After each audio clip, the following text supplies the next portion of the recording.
Raider Nation, what's going on? It's Mitchell Renz here, host of the Raiders Reporting. Coming up on today's show, my Raiders 2025 record prediction. I did this video back in May, and I'll be honest, I have a different opinion now than I did back then. If you want to go see the difference, you can go check it out on that video. But I love being able to do this show because you can kind of sit back and see how free agency went, how the draft went, how the entire offseason, May, June, July, and how this team has been constructed to the point we are right now. So this will be my final Raiders 2025 record prediction. I'm going to go through and tell you the scores of each game. I'm going to tell you which games the Raiders are winning or losing, and who knows, maybe they're going to make the playoffs this season. If you haven't done this yet, please make sure you do so, because when I do this segment, it means football season is here. Watching college football this past weekend was electric, man. I almost had to delete my history how much football I was freaking watching. But you know what? Raiders football is back. In preseason, it's cool. Madden Sim watch parties, they're cool. Hanging out with all y'all on a Friday happy hour, love it, and we do it all the time. But you know what? Raiders game day just hits differently. I'm literally getting chills right now talking about it. And if you're like me, you just can't wait, seriously, hit that like button. So quickly, we're going to roll through the Raiders 2025 schedule if you don't already know it. And the first 8 weeks of the season on the road against the New England Patriots, Monday Night Football against the Chargers, on the road against the Commanders, then back home against the Bears, on the road against Indianapolis, home against the Titans, and then on the road against Kansas City Chiefs, Week 8 bye. Then Week 9 at home against the Jacksonville Jaguars. Got to get ready for Broncos Thursday Night Football. Going to be a quick turnaround, but then get a little bit more time against Dallas Monday Night Football. Week 12, Cleveland Browns. Week 13, Chargers. Week 14, Broncos, Eagles, Texans, Giants, and Chiefs. As you can see, the ending to this schedule is a gauntlet, and the Raiders really need to make sure that they got a healthy roster. They got plenty of depth because they're going to need every single person. So I want y'all to plant your flag, and I want you to tell me right now, how many games do you think the Raiders are going to win? What is your record prediction for the Silver and Black this upcoming season? This will be the pinned comment on today's show, which means y'all are about to get hit with a YouTube ad break. While that ad is playing, I want you to scroll on down and give me your answer. My answer to this question, just so you know, is going to be at the very end of today's show. When you think about the Raiders 2025 record, I do want you to really think about how this team is constructed, offense, defense, and how we're going to end up finishing, because I'm hoping we finish with some FU football. Let's go to Week 1. It's against the New England Patriots, and it's the game that is literally this Sunday at the time that I'm recording this video. I'll admit, on the road, I'm a little bit nervous. Geno Smith is a lot different outdoors compared to him being indoors, and despite this being a home opener for New England, there's a lot of storylines. Josh McDaniels, Pete Carroll used to coach there. Mike Vrabel is a storyline, right? I mean, there's so many different storylines. But I'm going to go with the team that I think is the better overall team. And I'm going to go with the Las Vegas Raiders to get a dub here, 31-24. I believe the Silver and Black have one of the best offenses in the National Football League. For New England, there's some injuries. Christian Gonzalez, don't know if he's going to be 100% healthy. Stephon Diggs, don't know if he's going to be 100% healthy. So because of that, and the Raiders at this current moment are 100% healthy, I think it's going to be a close one. I'm giving the nod to the Silver and Black, 31-24. So we are 1-0, marching into Week 2, Monday Night Football. It's a late one, 10 p.m. Eastern Time. I hope that you guys are going to be awake, and I hope that you guys are going to be ready to really get this one rocking and rolling. So this is going to be, guess what? Another very close game, and I'm going to end up going with the Las Vegas Raiders getting the dub over the Los Angeles Chargers. The Monday Night Football is the home opener. It's at Allegiant Stadium, and I'm hoping that we pack this thing from top to bottom with a lot of Silver and Black fans in it. I do know for the Chargers, they play the Chiefs Week 1. And because they play the Chiefs Week 1, I almost wonder if they're focusing so much on Kansas City that maybe that could be a big win, because I saw a stat that was very interesting that Jim Harbaugh, in his first 5 season opening games, Jim Harbaugh's 5-0. The team that loses in the Super Bowl is, I believe it is 6-19 in the last 25 games. I think the Chargers are going to beat Kansas City in that first game, and I think they're going to be riding a little bit of a high, which gets ready for that letdown in Week 2 against the Raiders. So the Silver and Black are 2-0. Let's now go to Week 3 on the road against the Washington Commanders, one of the best teams in the NFL, and a young quarterback in Jaden Daniels. I think Jaden and that offense is going to be clicking, and I just think that overall team, with what they provide from a Terry McLaurin, a Zach Ertz, a passing standpoint, it's going to be tough for the Raiders to be able to hang with them, on top of the fact that they might make us a little bit one-dimensional if they get out to that early lead. And because I know we have some of our secondary woes, I'm going to go the Commanders get this win 34-21. When the Raiders can stay balanced and they can run it with Genty and they can play this controlled offense, they're going to win a lot of games. And games where our defense just struggles early on and we kind of play this catch-up ball, I think that's where this team's going to struggle this season. And the Commanders are a team that they're going to put up points. It's going to happen. They're going to put up points. So we are 2-1, and now we're going into Week 4 up against the Chicago Bears. This is a home game. But one of the things that Chicago did really well this offseason is they bolstered that interior offensive line. They made sure that their center, their guard positions were going to be strong, and I do think that that's going to pay dividends as this season goes on. Because I am still a little bit unsure of how our interior is going to go, because I am unsure of how our cornerbacks, our safeties are going to be able to match up against, Roma Dunze, DJ Moore. They got a lot of talented, skilled position players, and now they have Ben Johnson. Because of that, I'm going to go with the Chicago Bears winning. Chicago fans also travel well. I can remember literally actually the picture I have of the Raiders against the Bears. It's right over here. A lot of Bears fans. So because of that, I'm going to go with a 2-2 record after the first 4 weeks of the season. But this is when the Silver and Black really got to turn it on, because now you got the AFC South, and that's games that, I'm sorry, you absolutely positively, you got to win those games. And you know what? I know everybody that's subscribed to this channel, I can't even believe it. We are less than 900 subs away from 200,000 subscribers. We are the #1 most watched Raiders show in the entire world. And if you can't actually get out to the game, there is one place that you need to be for watch parties, and one place only. That is here. Heck, we had a fan earlier on the show today, Buster Raider 42, was talking about putting a Real One for Life sign up in New England. If you're a Real One for Life, spam RO4L down below. And if you're like, Mitch, why should I subscribe to the show? You're going to become a smarter Raider fan watching this program. Free videos every single day, multiple live shows. During this season, I'm going to be live on Raiders Game Day every single Monday and Monday Night Football. Tuesday and Thursday on Game Day. You guys are going to get so much live content from me, you're going to be sick of me. If you want more Raiders friends, the amount of friendships that have grown in this channel prove to me it's so much more than a channel, it's a community. And if you're always down for a good time, Oakland style, I promise you, we're going to be the channel for you. Let's go to Week 5 now on the road against the Indianapolis Colts. It's going to be Daniel Jones, and this is going to be a team that I do think could surprise some people early on in the season, because if they're healthy and they get that running game going with Jonathan Taylor, it could give some teams some trouble. But ultimately, Indy is good in the running game, and I think our defense is actually predicated more to stop the run, where I think that Indianapolis is going to struggle throwing the ball deep, and that's kind of our biggest weakness. For that reason, give me the Raiders to get a dub here, 30-20. I know it's on the road, but the game is indoors. Geno Smith indoors seems like a big-time win for me. Let's go to Week 6. This time up against the Tennessee Titans. You're welcoming in the #1 overall pick, Cam Ward. They actually, I think, have an interesting offense with Calvin Ridley.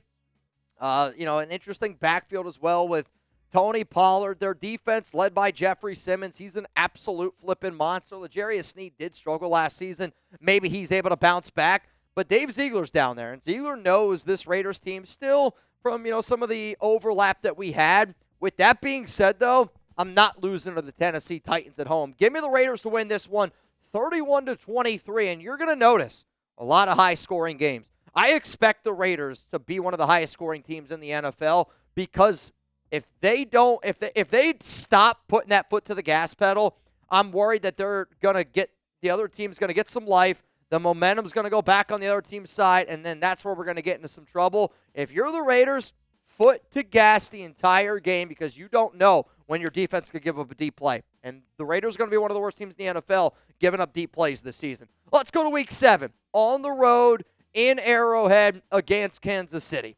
It's never easy to go into Arrowhead, I understand that, but I do feel like the Chiefs are more beatable this season than they have been in quite some time.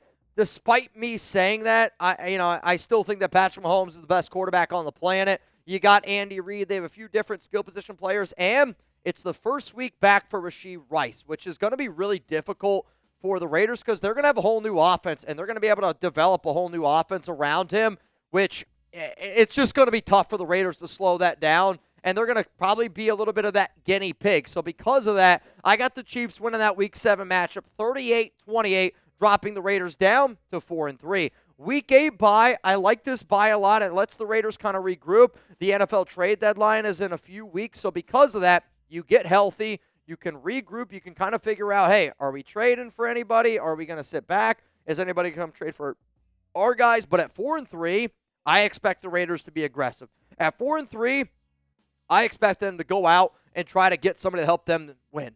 Maybe it's in the secondary, but I've only been saying that for months at this current moment. If you don't already play PrizePicks, what the heck are you waiting for? I love PrizePicks. I played a few different lineups, honestly, over the weekend, and even though my one lineup did not win, my other lineup did, and I felt really good about it. So if you're somebody like me, you're just excited that football is back, then I want you to listen up right now because PrizePicks is where it is at. And, PrizePicks, I honestly love it, and I don't want you to miss any of the excitement this season on PrizePicks. And personally, I think it's simple to play. You just pick more or less on 2 to 6 player stat projections. If you get your picks right, you could cash in and win up to 2,000 times your money. PrizePicks is also the best way to get action on sports in more than 40 states, including California, Texas, Florida, and Georgia.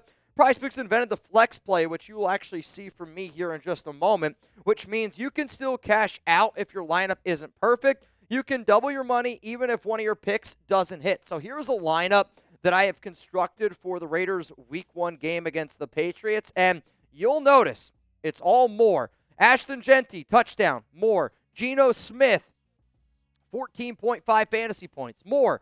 Hunter Henry, 32.5 receiving yards, more. Maxx Crosby, 3.5 tackles, more. I took Michael Mayer, 13.5 receiving yards, more. And then Stephon Diggs, 48.5 receiving yards, more. Yes, there's a lot of more in that, but I also really liked what was presented to me. So if you could play $5, you get 50 instantly in lineups. Real money sports action made easy. If you want to roll with that lineup, because the lineup that I showed was 20 to win, $364, and that's even with it being the flex play. So you could download the PrizePicks app today. Use code CLNS. Get $50 in lineups after you play your first $5 lineup. That is code CLNS to get $50 in lineups after you play your first $5 lineup. PrizePicks, it's good to be right. If you plan on watching any game, I mean it, you're going to have a lot of fun when you also play PrizePicks. Let's go to Week 9 now, up against the Jacksonville Jaguars. And the Jags are another team that's very difficult for me to understand how good they're going to be. New coach in Liam Cohen. They gave Trevor Lawrence a brand new deal. They gave him a lot of extra pieces to be able to work around him. Some defensive question marks, no doubt about it. But to me, I believe Geno Smith is a better quarterback than Trevor Lawrence. And in some games where it's really hard to evaluate how that team's going to be, like I think the Jags and the Raiders are the same thing, where I think the Raiders could be a team that wins 10, 11 games. I think that that's a team that could win 5 to 6 games. Same could be said about the Jacksonville Jaguars with that current state. Because of that, I'm going to go with the silver and black at home, 24-21 against the Jags. Let's go to Week 10 now, and it's the Denver Broncos, Thursday Night Football. It's a quick turnaround, and playing in Denver is never going to be an easy thing. And the Broncos have an elite defense. Quite frankly, they might have the best defense in all of the NFL. And I do think that the Raiders could struggle against that mile-high, pass coverage attack.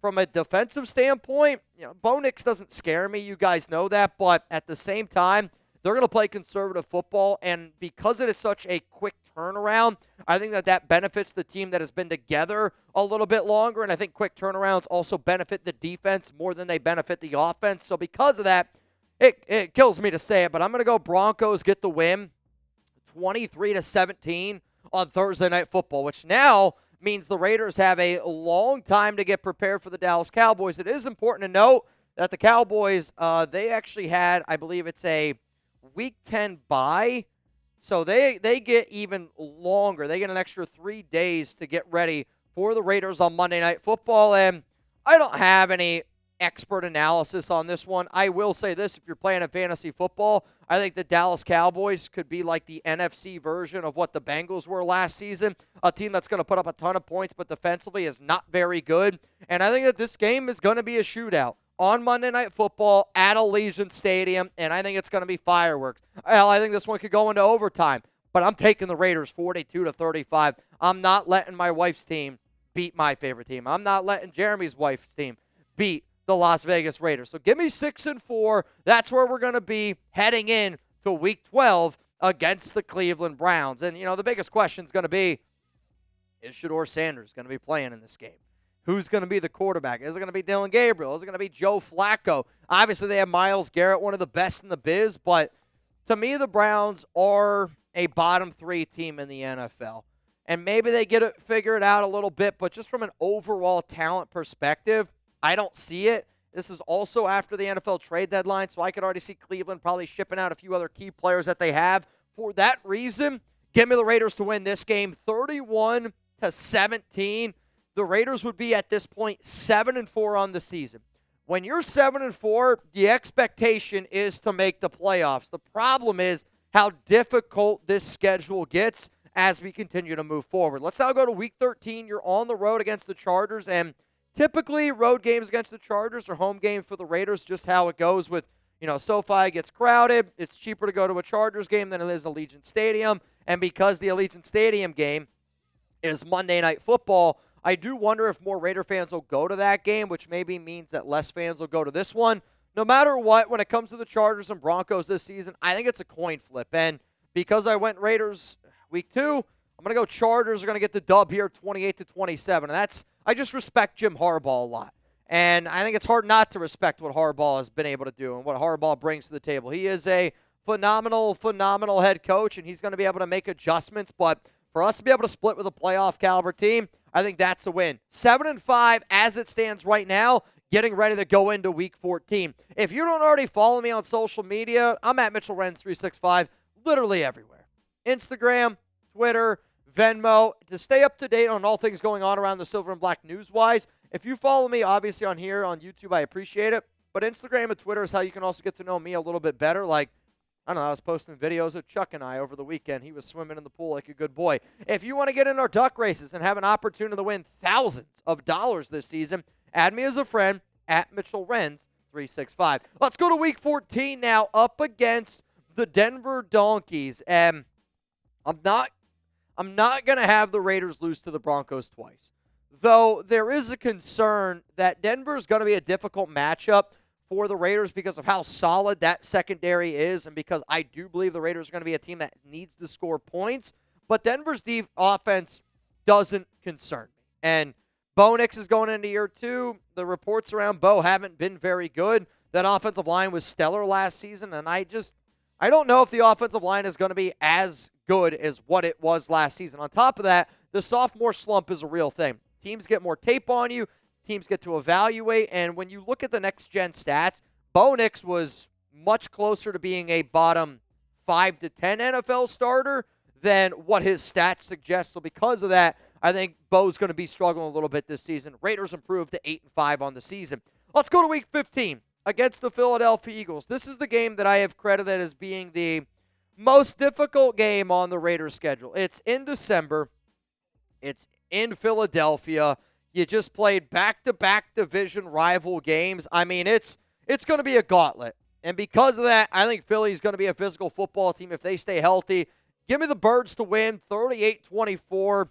I got a lot of friends that are Eagles fans out in Philly, and I know I'm going to be getting text messages left and right around this one, but it's just hard for me to sit up here and say that we're going to beat the defending Super Bowl champs. If anybody wants to hang out with Jeremy and I on Thursday, a reminder, we will be live rooting for the Eagles against the Dallas Cowboys on this upcoming Thursday.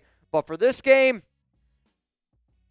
I gotta take the Birds over the Raiders, and I hate it. Let's go to Week 16 on the road against the Houston Texans. And I have the Texans in my fantasy league simply because of, the defense. Chugs always talks about them, and I do. I think it's one of the best defenses in the National Football League. And I want to know if are y'all going to a game this year, because if there's one tailgate that Chugs and I would love to be able to go to, I would love to be able to go down to Houston and party with Raiders fans. But the plan is for us to go down to Houston for this weekend. And I at least want to be able to hang out with some Raider fans, be able to meet some Chugs guys as well. But if you plan on going to a game, let me know what game you're going to. Let me know where you're sitting. And if you're subscribed to this show, I mean it. And if you want to link up to grab a picture, if you want to link up to talk Raiders, grab a beer, if I'm available, I'll do it. I also, when I go out to Vegas, when I go to these things, I go to mingle with Raiders fans. I go to meet people. So let me know where the party's at.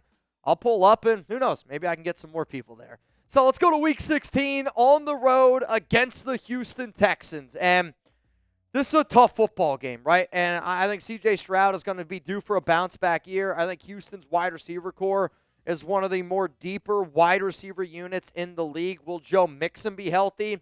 I'm not 100% sure, but the thing that Houston does that scares the hell out of me is it's going to be their ability to get pressure on teams, bringing four, while then also having arguably one of the best secondaries in the NFL. And because of that duo, that is concerning for this Raiders team, because you got to be able to block. When Geno gets protection, he's an elite quarterback.